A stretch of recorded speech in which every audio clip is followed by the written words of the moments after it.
ipakita na wala nang puwang pa sa palasyo ng Malacanang ang isang Ferdinand Bongbong Marcos dahil maliban sa hindi ito marunong magpaka-presidente, maliban sa tamad ito, maliban sa wala itong malasakit sa taong bayan, lantaran at walang ginagawa ito o sangkot pa siya mismo, ang kanyang asawa, mga anak, pamilya at mga malapit na kamag-anak sa korupsyon at hindi lang korupsyon kundi pati drug addiction. Marami tayong kakilala na gusto pumalas. Lalo yung mga men in uniform, yung mga nasa AFP, PNP, ang apprehension nila, yun nga, baka makasuhan sila, baka paano yung kanilang pamilya. Lalo, hindi naman ganun kalala, tataas ang rango nila. Mga lang sila, mga sarhento, tenyente, di ba? So, yung predicament nila, gustuin man nilang magsalita sa social media ng kanilang withdrawal of support, nakita nila yung ibang mga pulis na nagpapahayag ng kanilang disgusto. Ang nangyari, at the end of the day, sila pa ang kinasuhan. Huwag natin kalimutan si Colonel Grijaldo. Hindi ito nagpahayag ng withdrawal of support. Nagsabi lang ito ng katotohanan patungkol doon sa plano at script ng Quadcom kung paano ididiin ang Pangulong Rodrigo Duterte hinggil doon sa sinasabi nilang extrajudicial killings. Pero ano ginawa nila kay Colonel Grijaldo? Hindi ba noong nakaraang taon doon nagpasko? Maigi na lang ngayong Pasko, kapiling niya na yung pamilya niya. Pumasok ang bagong taong 2026, kapiling niya. Pero ang nangyari, nagkaroon ng chilling effect sa lahat. Hindi lamang sa mga men in uniforms, kundi pati na rin sa mga ilang government employees na bagaman matindi yung kanilang galit at frustration at depression sa nangyayari ngayon sa gobyerno. Wala silang magawa. Ang inaantay na lang natin talaga ngayon, kailan dadami at kailan magsasama-sama yung mga malalaking tao, yung mga may malalaking impluwensya, or yung mismong sambayan ng Pilipinas na para ipakita na wala nang puwang pa sa palasyo ng Malacanang ang isang Ferdinand Bongbong Marcos dahil maliban sa hindi ito marunong magpaka-presidente, maliban sa tamad ito, maliban sa wala itong malasakit sa taong bayan, lantaran at walang ginagawa ito o sangkot pa siya mismo, ang kanyang asawa, mga anak, pamilya at mga malapit na kamag-anak sa korupsyon at hindi lang korupsyon kundi pati drug addiction. With Colonel Grijaldo, for me, he didn't do anything wrong. Yep. What he did was right and took the risk for saying the right thing. Ito kasing sinasabi ko na maaaring ito ay marami pang masundan ng mga expression of withdrawal of support, Marlon, coming from directly Malacanang employed positions. Yun yung akin why start the year with this? What is it that you saw on day 1 of January 1 that you didn't see the full year since January 25 to December 2025? Yun yung dun, I'm coming from that position na ano ang motibo ng pag-withdraw? Bakit ngayong 2 years na lang hindi mo pa nasikmura? 'Di ba? Bakit yung from first year to his fourth year, sasabihin mong nanahimik ka lang because you were observing. Yun yung sa akin. But then, iba-iba yan. Siguro, tama ka, ngayon lang namulat ang mga mata niya, day 1 ng January, pero alam mo yun, yung toxicity ng 2025, full year, 2024, full year, 2023, full year, kaya mong sikmurain. And now it's 2026, it's his lame duck years, sasabihin mo, ayoko na, baka madamay ako, ganun ba? Baka madamay ako, baka hindi na ako makasampas sa mga susunod na administrasyon. Naku, si VP Sara ang susunod, baka gusto kong paano kaya ako lilipat, mag-withdraw na ako ng support ngayon. Ganun paano ba? kaya siya makakalundag, no? Sa kabilang bakod, no? Ganon lang naman yung worry natin. It's not personal, it's my opinion. And I'm Yes. expressing also my opinion the way you guys withdrawing your support is expressing your withdrawal of support. It's as simple as that. Ganun lang naman kasi nakaka-worry din for VP Sara na ang isasampa niya mga nagsikalasan lang din kay Marcos, 'di ba? Nang huling mga panahon na. It's ano parang ano kay VP Sara yan, parang yung kalat na niligpit mo tapos ilalabas mo ulit later on, 'di ba? Dapat Tapos, sarili na rin yung taong pinagkakatiwalaan. parang ano na eh, parang ito yun eh. Parang ito yung mga taong nagkalat dahil sa administrasyon to. Tapos kalaunan, pag ikaw na nakapwesto, itong mga taong nagkalat na to, sila pa rin ang kukunin mo. At alam ko naman matalino ang Vice President Sara Duterte at magaling ang team ng VP Sara Duterte. Tingin ko sasalain nila lahat ito. Sasalain nila ito. Kasi, ito alam ko, marami na naman magbabas sa atin. Pansinin niyo po, sa lahat ng mga naging cabinet secretaries cabinet secretaries wala mo ng senador, ng Pangulong Rodrigo Roa Duterte, sino ngayon ang lumalabas at sino ngayon ang lantarang nagpapahayag ng kanilang suporta kay Tatay Digong? Hindi ba minsan nakakainis? Hindi ba minsan nakakagalit? At minsan sa parte ng pamilya Duterte nakakapagtampo na ito mga si sekretary ganito, si sekretary ganon, si sekretary ganyan. Asan kayo ngayon? Nasan kayo sa oras kung saan ay ginikipit at inaapi ang dating presidente? Samantalang nung panahon ng Tatay Digong sa Palasyo ng Malacanang, ang titikas niya. Diba? Posturado kayo. At talaga namang nagtatrabaho kayo para sa bayan. Pero Tapos, panahon naman ngayon na magtrabaho rin kayo para sa bayan. At isa sa dapat trabaho, ibalik yung trabaho, yung ipinakitang buti at kayo mismo magpapatunay. And ito din yung ang napaka-importante ng utang na loob. Kasi hanggat nananahimik kayong lahat, wala na rin kayong iniwan kay Bongbong Marcos na walang utang na loob. Tapos may ibang taong mga sumusuporta, iintrigahin ninyo. Loko pala kayo eh.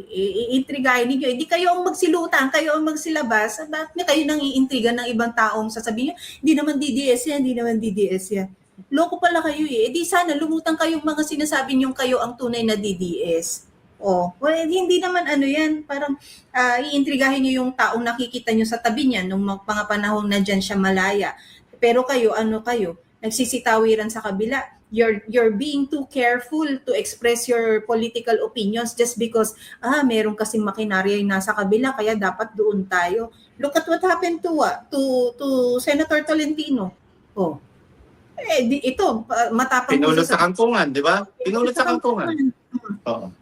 Yung mga ini-expect natin na suporta sana ng mga Duterte Black senators, sino ang pinakamaingay ngayon? Senator Robin Padilla, na consistently yung support niya nasa Duterte. Pero matapang na nagsasalita, binabatikos and all, pero nasaan ang suporta ng iba? Ganun lang naman kasimple. Kaya nakakahanga yung nakakahanga yung pinapakitang prinsipyo. Nakakahanga yung pinapakitang tapang. At talagang dedikasyon yung pagpapakita ng malasakit nila sa bayan. Sa katauhan ng isang Attorney Glenn Chong, Attorney Vic Rodriguez, Congressman Kiko Barsaga, Congressman Mike Defensor, at itong pinakahuli si Congressman Levisco. Oo nga, Marlon. Wait lang ha, Marlon. Chris Evans, naku, ito ba yung Hollywood star na si Chris Evans? Marlon, it's good to catch you live. Appreciate your work. Wow. Is that you, Chris Evans? Is that you, sir? Diyos ko, Marlon, bakit kayo dinudumog tayo ng troll? Inaano namin kayo? Yeah, Nasasaktan ba 2026, hayaan mo sila maghanap buhay. Oh, sige na. Okay, fine. Okay, na-mention mo yung mga batang talagang namang ngayon Yung mga eh, bagong mukha pa, mga bagong Oo. mukha na masasabi nating hindi nakinabang, natin masasabi nating wala silang ano, hindi sila yung mga hindi talaga identified na Duterte aligned eh. I don't know, i-spinin nyo na naman 'to sinasabi namin, pero sila yung consistent. Sila yung ngayon talaga na-articulate nila, nasasabi nila yung tunay na pangyayari at tunay na kalokohan ng gobyerno. O, di ba? Ang tapang na meron ngayon si Leandro Leviste, Marlon, yung Cabral Sobra. Files na tinatawag niya, ha? Mm. Pero Marlon, meron parang si Kiko Barsaga, lagi siya parang merong year-end speech, di ba, na ginagawa. And yung mga panahon na SONA, parang meron din siyang sariling SONA niya and all, no? I-share lang natin, Marlon, kung ano kaya ang alam naman ng isang Kiko Barzaga sa Iloilo flood control corruption. Because his recent statement is very telling of parang may cryptic message kasi. So pakinggan natin, let me share this sa stage. Paano nangyayari? Fellow citizens, Vice Mayor Aimee Lamasan has passed away. The Vice Mayor from Iloilo has passed away from a self-inflicted gunshot wound. Though plenty of questions emerge from this incident, the province of Iloilo is home to many notable figures in the flood control corruption scandal, namely Senior Deputy Majority Leader Lawrence Defensor and Congresswoman Garin, the Dingback Queen, who rules her district alongside her daughter, Board Member Rika Jane Garin, the Dingback Princess, who are being investigated for involvement in the massive corruption in our country. The timing and the nature of Vice Mayor Lamasan's death is too suspicious, and an investigation must be made to determine whether her death was caused by her knowledge of the flood control anomalies in the province of Iloilo. That will be all. Iyon, Marlon. Kasi dito sa sinasabi niya, yung Vice Mayor sa Iloilo, Marlon, parang yung unang aksidente, nabaril daw niya ang sarili niya sa tiyan. Yes, accidental firing. Marlon, hindi ko kasi mawari na kapag sinabi mong aksidente sa baril, nabaril mo ang tiyan mo, ang baril ganito ang hugis, Marlon. Para sabihin mong nasa tiyan mo, nakatapat sa'yo, anong pinakatawag dito, yung nozzle? Oo, nakatapat sa'yo para mabaril mo yung sarili mo accidentally? Hindi ko gets eh. O hinawakan mo ba siya ng pabaligtad na, alam mo yun, nakakasa? Nakakasa, tama. Nakakasa. Nakakasa, tapos yung trigger ba tawag sa ganun? Ready ka kaagad to pull the trigger? Hindi ko gets yung aksidente na nabaril mo ang sarili mo sa tiyan. And then, I don't know, I'm not a gun owner. I cannot say. Ako pa. Una, pagka gun owner ka, intindido ka humawak ng baril. And number one rule, pag hawak mo yung baril, kailangan naka-trigger out ka. Ibig sabihin yung daliri mo, yung intuturo mo, na pangkalabit mo ng gatilyo, laging nakalabas yun. So hindi ka dapat Hindi dapat nakagano. Hindi nakapasok. Makikita mo agad ang tao, kunyari, may Plenex ka, may yabangan ka, ito baril ko. Pag ginawa ka niyan, lalo yung ibang excited, nakahawak agad sa gatilyo. Or wag na lang yun, yung nagse-selfie. Normal yun eh. Siyempre, selfie na may hawak ng baril, tapos nakapasok yung daliri. Alam mo, masasabi ng ilang gun owner yun na hindi kanyang baril yun. Hindi kanyang baril yun. Kasi pansinin mo lahat ng may kita mo yan sa mga poster pagka may mga gun show or shoot fest, makikita mo naka-trigger out lahat yung daliri nila. Kasi responsible owner sila. So hindi natin alam dito kay Vice Mayor kung sariling baril niya yun. And I'm sure naman, lalo mga babae pa, nag-aaral yan pagka umawak ng baril. Hindi lang basta dadampot yan. At may nagtuturo dyan.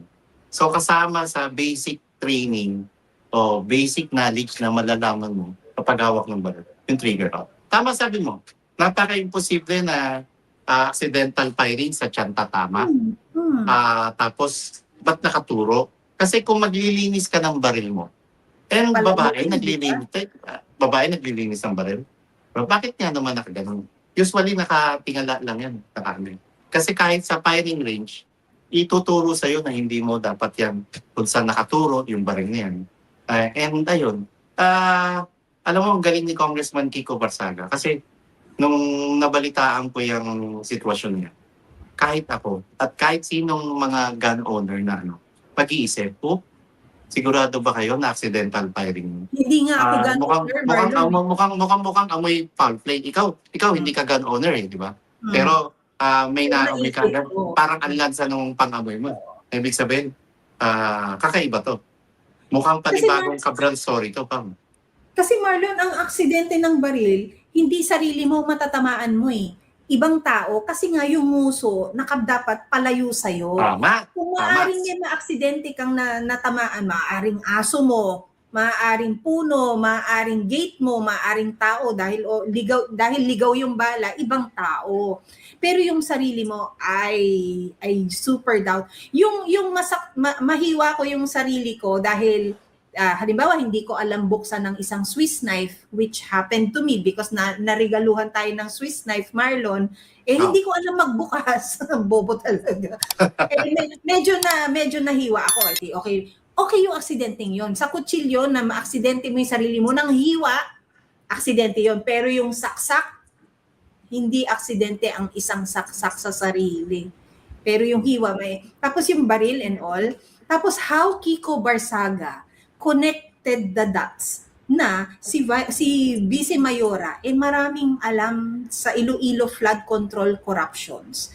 And he mentioned the personalities, na big personalities na nasa Congress na mga Iloilo based. Wala tayong sinasabi dito ha. We are referring to the statement of Kiko Barsaga. Ano ang katotohanan na yung ating pagdududa sa pagkamatay ni Vice Mayora has to do with the her knowledge of the flood control corruption dito sa Iloilo. No? Itong anomalya sa flood control, Pam, no? Ang dami ng dugo na nadidilig, no? Ang dami ng buhay na nabubuwis. Ang nakakatakot pa, mukhang karamihan babae. Si Cabral, babae. Oo nga, no? Tapos ito si Vice no? Mayora, babae. So wala nang pinipili talaga mga kriminal no? Para lamang mapagtakpan yung katotohanan. Para lamang mapagtakpan yung ginawa nilang pagnanakaw sa bato. Ang nakakatakot dito, Marlon, ilan pa ang magbubuwis ng buhay para lang hindi makapagbigay ng hustisya sa anomalyang meron o korupsyon na meron ang administrasyon ni Marcos. Tama ka pa. Sino pa ang nanganganib? Sino-sino pa ang mga nanganganib? Tama ka pa. Diba? Lahat na ng klase ng ng krimen ginagawa ng mga to. Ito yung galawang mafia Kaya tama ang isang Congressman Mike Defensor na sindikato ang nasa likod ng anomalya sa flood control. Kasi wag nating kalimutan pa, maliban sa gurguran na ginagawa, sinunog yung tanggapan ng DPWH sa Quezon City. So, marami pa silang mga modus operandi na gagawin. Alam mo, merong umiikot na storya dyan sa sunog sa DPWH, Marlon, na hindi na lang daw kinaya talaga overnight or over some days na sinishred nila yung mga papel. Hindi na daw kinaya na shredding lang, to the point na this unit or this room dapat masunog na lang para yung mga papel masunog na lang kasi hindi na daw talaga kaya 24 whole night overnight na talagang nag-shred, hindi kayang mapunit yung mga ebidensya. Daw lang naman. So maraming speculation dyan. But the thing here, Marlon, is ang pinaka-trigger point ng expose ng korupsyon ng administrasyon ni Marcos ay DPWH. Number 1 pa lang yan ha. Meron pa tayong ibang sinasabing ahensya, Marlon ha. May BIR. DOH. Bureau of Customs. Naniniwala ka na DSWD hindi ligtas? Hindi. Kasi yan ang isa sa sentro ng operasyon nila yan. Lalo yung pamamahagi ng ayuda. DSWD, no? Oo, di ba? Oh, hindi siya ligtas. Kamakailan lang. Ito pa, speaking of anomalies, kamakailan lang sa Bureau of Immigration, may nakatakas na Korean fugitive. Huh? Paulit-ulit yung istorya niyan, di ba? Talagang itong gobyerno to, Magkano? all in one na eh. Yung Magkano corruption. para mapatakas? Oo, di ba? Magkano? Di ba? Magkano per ulo, ha? Per ulo. And Pam, yung mga ganitong klaseng anomalya, nagiging normal na lang sa bawat ahensya ng gobyerno kasi alam nila na ang presidente walang ginagawa para sila masawata at alam nila magiging corrupt sila kasi alam nila yung presidente mismo corrupt. Walang iniwan to na sa mga gumagamit ng ipinagbabawal na G na okay lang gumamit ng ipinagbabawal na G. Eh yung presidente nga natin, ang first lady natin, at saka yung majority floor leader natin, gumagamit din ng pulburon. Kami pa kaya? Di ba? Grabe. Ay, Marlon, 100 million daw yung Koreano. Kaya patakbo-takbo sa, di ba? We don't know, no. Yun lang yung tanong natin, ilang buhay pa ang kailangan na mawaksi, Mabuwis. mawala, mabuwis, di ba? Para lang tuluyan nilang maipagtakpan ang kanilang kalukuhan or kasalanan sa bansang Pilipinas, no, dahil sa pagnanakaw ng kaban ng bayan. Nakakatakot. Pero alam mo ba, sabi nga ni Atty. Vic kahapon sa ano niya, Marlon, sa live niya, no, the verdict is that BBM must go. He must resign. He should be replaced. Kasi Marlon, kung if you function at negative 3% trust and approval, negative 15 trust and approval, it's like para kang nag-upo ng isang taong hindi dapat na nandyan. Pero meron kang nagpa-function na vice-presidente na ang trust rating above 50%, parang may mali somehow. Di i-switch na lang. Di ba? Hindi parang, talagang may mali. Ito pa lantaran yung Cabral Files. Lantaran yung may nasunog na tanggapan ng DPWH. Lantaran din na may mga buhay na nagbubuwis. At lantaran yung mga pinagsasabi ng isang Saldico, Congressman Lipiste. Bakit nananahimik ang Ferdinand Bongbong Marcos? Bakit wala kang ginagawa? Bakit nagsasawalang kibo ka? Ang catch, alam mo nang negatibo na ang net and approval ratings mo, wala ka pa rin ginagawa.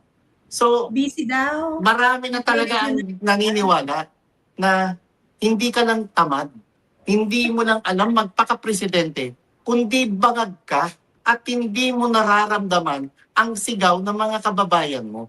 Ang sigaw na iahon mo naman kami sa kagutuman, kahirapan, at putulin mo naman, wakasan naman yung talamak na korupsyon sa pamahalaan mo, Bongbong Marcos. Si Bongbong Marlon ang kapit tuko.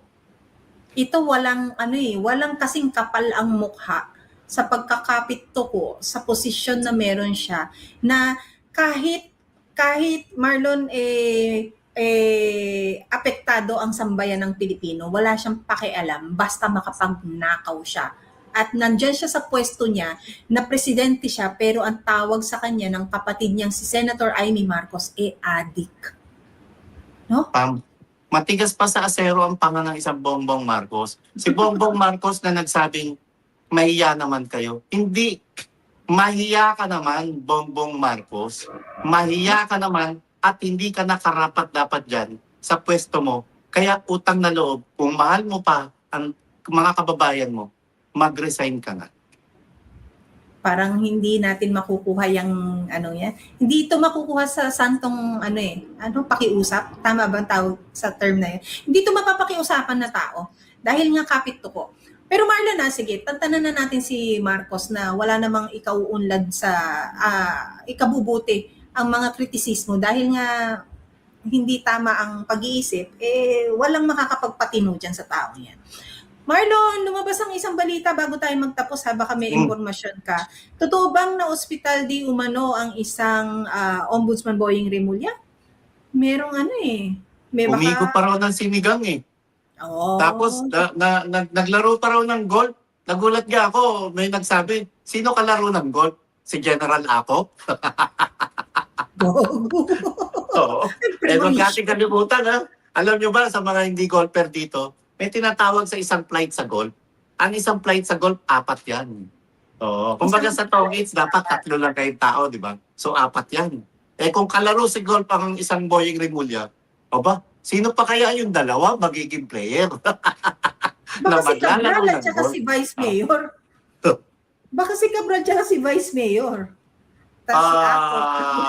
Tingnan natin. Pwede, no? Pero parang mas magandang parang mas maganda doon sa grupo nila, yung kapwa nila yung kapwa nila kawatan.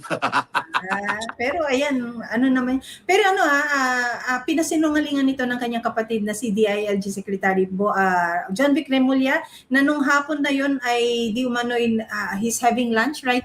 He played golf today, ang sabi. Yeah. And they will meet today for, I don't know kung breakfast or lunch. So, it could be fake news, but of course, mga public officials, Marlon, since you're public, we have to know kung anong health, nyo. Sa sobrang takaw, sa sobrang sibat, sa sobrang buwakaw sa press conference ng isang Boying Remulla, bakit kinakailangan kapatid mo ang mag-anunsyo na nag-almusal ka ng sinigang at saka naglaro ka ng golf? Bakit hindi ikaw ang humawak ng mikropono at ikaw ang humarap sa camera, Boying Remulla, kung talagang fake news yung lumabas na mukhang nagdideliryo ka na. Tama, no? Tama. Sa takaw mo sa media mileage. Oo, di ba? Bakit biglang-bigla mo naging spokesman ngayon yung DILG secretary na kapatid mo? Nanuknukan din ng yabang, di ba?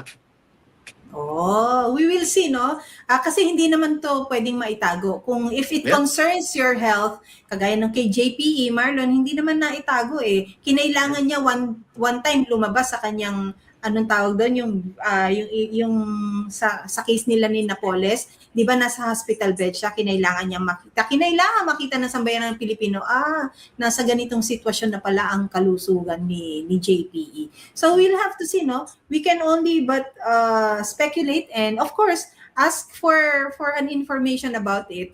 And of course, yung context coming from some news na naglalabasan na could likely be fake news and all. So, but of course, we deserve an answer. And Tam, no? Yun, tama, bago tayo mga end line, binanggit natin may nakatakas sa immigration, no? Shoutout na rin sa ating mga kapulisan kasi yung krimen tumataas sa Masbate Pan, Lantaran, sa kalsada mismo.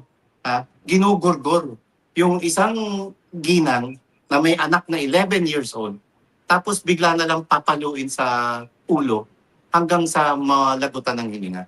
So, ganyang komunidad meron tayo. Ganyang lipunan meron tayo sa bagong Pilipinas ng isang Bongbong Marcos. Nahuli kaya yun, Marlon?